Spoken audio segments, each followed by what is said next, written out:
सभी का सहारा समय की नई पेशकश healthy India thrive in India में। आज से हम आपको बताएंगे कि थ्राइव इन इंडिया किस तरीके से एक हेल्दियर और बेटर इंडिया की तरफ आगे बढ़ रहा है। जाहिर सी बात है दोस्तों, अगर कोई भी इंसान कभी बीमार पड़ता है तो वो बीमारी कभी भी उसे मौका या दस्तूर देखकर नहीं लगती है। किसी भी समय कभी भी कोई भी इंसान बीमार पड़ सकता है, लेकिन एक बीमार इंसान की सबसे बड़ी टेंशन ये रहती है कि इलाज तो करे, लेकिन किस तरीके से करे। क्योंकि आज हम सभी जानते हैं कि किसी भी इलाज के पीछे बहुत भारी खर्चा रहता है, और उस खर्चे के कारण जो टेंशन पैदा होता है वो सिर्फ उस बीमार इंसान को नहीं टेंस करता है, एट द सेम टाइम उसके सभी परिवार के सदस्य भी टेंस हो जाते हैं। लेकिन दोस्तों, अब टेंशन की कोई बात नहीं, टेंशन आप भूल जाइए, क्योंकि आपके साथ है बहुत बड़ा दोस्त थ्राइव इन इंडिया। किस तरीके से, तो चलिए उसके बारे में हम जानते हैं, थ्राइव इन इंडिया के बारे में और अच्छे इन्फॉर्मेशन लेते हैं। हमारे साथ है थ्राइव इन इंडिया के मैनेजिंग डायरेक्टर समीर कुमार धारा जी। Let's welcome him. नमस्कार समीर जी, आपका बहुत बहुत स्वागत है हमारे इस नई कड़ी में। सबसे पहले तो आपको बहुत बहुत शुभकामनाएं और थैंक यू बोलना पड़ेगा, क्योंकि कहते हैं ना, a real friend in need is a friend in deed. और इस समय जबकि इंसान को सबसे बड़ी चिंता यह रहती है कि वो अपने बीमारी को किस तरीके से सुलझाए, किस तरीके से सुविधा करे जो कि बहुत ही इकोनॉमिकल रेट्स में हो, उस वक्त आप बहुत ही अच्छे बेस्ट फ्रेंड बनकर आए हैं। तो बहुत अच्छा होगा अगर आप हम सभी को थ्राइव इन इंडिया के बारे में थोड़ा बताएं। एक्चुअली थ्राइव इन इंडिया आज का दिन में 8 स्टेट में काम कर रहा है। और थ्राइव इन इंडिया का जो बेसिक जो यूनिक सर्विस है that is unconditional health service. Okay, unconditional, इस बारे में जरा आप डिटेल बताइए समीर जी, बिकॉज हम किसी भी अगर सर्विस प्रोवाइडर्स के पास जाते हैं, चाहे वो मेडिकल हो या कोई भी, सबसे पहले तो एक टर्म्स एंड कंडीशंस रहता ही है कि आपको इस एज लिमिट या इसके बीच में, इसके बीच में, लाइक बहुत सारे प्रोज एंड कॉन्स कंडीशन रहते हैं। कंडीशंस तो रहते ही हैं। अगर आप अनकंडीशनल कह रहे हैं तो ये बहुत बड़ा दावा हो जा रहा है, तो किस तरीके से? कोई भी अगर मरीज होगा, कोई भी अगर तक उसका मेडिकल प्रॉब्लम होगा, उसका कितना उम्र है वो नहीं दिखा जाएगा, अगर उसका बीमार पहले से है कि नहीं उसका भी नहीं दिखा जाएगा, अगर प्रेगनेंसी है कि नहीं, उसका डिलीवरी कब होगा, कैसे होगा, इसके हम लोग नहीं देखेंगे। और जेनेटिक का जो प्रॉब्लम होता है ये भी हम लोग नहीं देखेंगे। मतलब कि नॉर्मली जिन सब सर्विसेज में ये सब कंडीशंस एक रहता ही है कि प्रेगनेंसी कवर नहीं किया जाएगा, या फिर आप कह रहे हैं कि अगर किसी को प्री डिजीज है वो कवर नहीं किया जाएगा, डायबिटीज वगैरह तो कवर किया ही नहीं जाता है। एट द सेम टाइम हम मेडिकल हिस्ट्री भी देखते हैं फैमिली की, अगर कोई पर्टिकुलर जेनेटिकल प्रॉब्लम है तो वो भी नहीं कवर किया जाता। और एज लिमिट तो बहुत ही अहम चीज होता है, मतलब तो आप वो भी कवर नहीं करते। मतलब किसी का अगर प्रॉब्लम है, मेडिकल प्रॉब्लम हो रहा है, तो अगर हम लोग का हेल्थ कार्ड लेकर हम लोग का जो पार्टनर हॉस्पिटल्स है, हम लोग का खुद का जो हॉस्पिटल्स है, अगर वहाँ जाएंगे तो उसको तुरंत उसको सर्विस मिलेगा।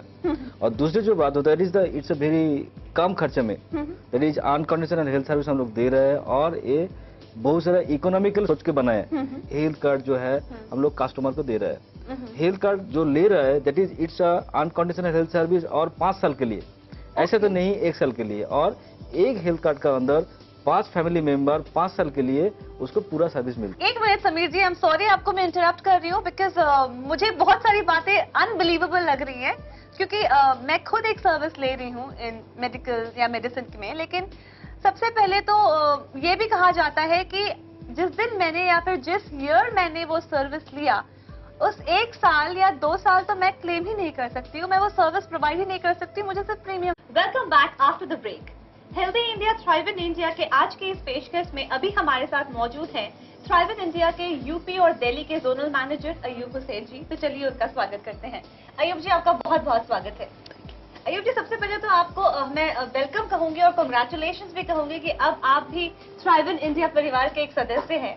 लेकिन एक छोटा सा सवाल मेरे मन में चल रहा है कि आप जरूर पहले भी काम कर रहे थे कहीं, उसे छोड़कर अभी आप क्यों थ्राइव इन इंडिया को ज्वाइन किए समीर जी के अंदर? बहुत ही अच्छा सवाल आपने किया मैडम। एक्चुअली इससे पहले मैं बताना चाहूंगा कि अपने थोड़ा करियर के बारे में। हाँ जी। मेरा 12 साल का करियर है। और 12 साल के करियर में मैंने 10 साल इंश्योरेंस सेक्टर्स में काम किया है। ऑलराइट। और आप अच्छी तरह जानती हो कि इंश्योरेंस सेक्टर्स में जो सेल होती है एक टारगेट बेस होती है। कस्टमर्स को हम अपना प्लान समझाते हैं और प्लान चलवाते हैं, और उसके बाद क्या फिर मंथली आता है, मंथ का फिर एक टारगेट होता है, टारगेट अचीव करना पड़ता है, उसके बाद सेल नहीं मिलती है। टारगेट अचीव नहीं करेंगे तो हमें सेल भी नहीं मिलेगी।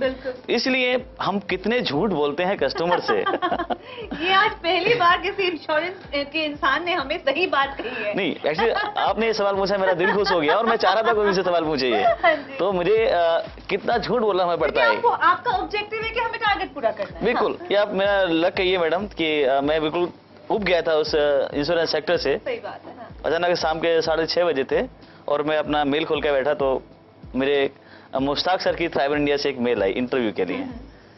मैंने कहा यार राष्ट्र शायद ऊपर वाले से कुछ मांगता मुझे वो भी मिल जाता। अच्छा। जिस दिन मैंने सोचा उस दिन मुझे ये मेल मिली हाँ। और मैं इंटरव्यू के लिए लखनऊ चला गया।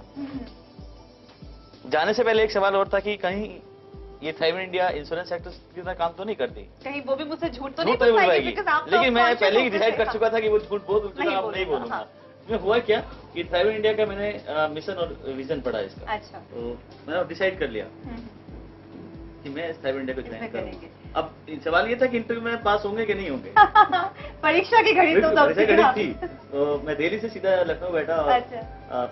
समीर सर और मैं भी था इंटरव्यू में। और तो उस दिन ये आदमी मेरे को मिला जैसे वो डिसीजन ले रहा है, अगर कंपनी ने ऐसा करेगा इन फ्यूचर में तो जरूर मैं इसको कुछ हम कर सकते हैं। तो काफी सारा प्रॉब्लम हुआ क्योंकि जब ये बिजनेस हम लोग यूपी में स्टार्ट किए तब हॉस्पिटल के बारे में, जो कैंप के बारे में काफी सारा नेगेटिविटी आया, काफी सारा लोगों को सवाल उठा, वो लोगों को जवाब देना भी पड़ा, न्यूज़पेपर मीडिया वगैरह वगैरह जो भी होता है, क्योंकि अगर नया कुछ कोई स्टार्ट करेगा और जब तक वो कामयाब ना हो जाए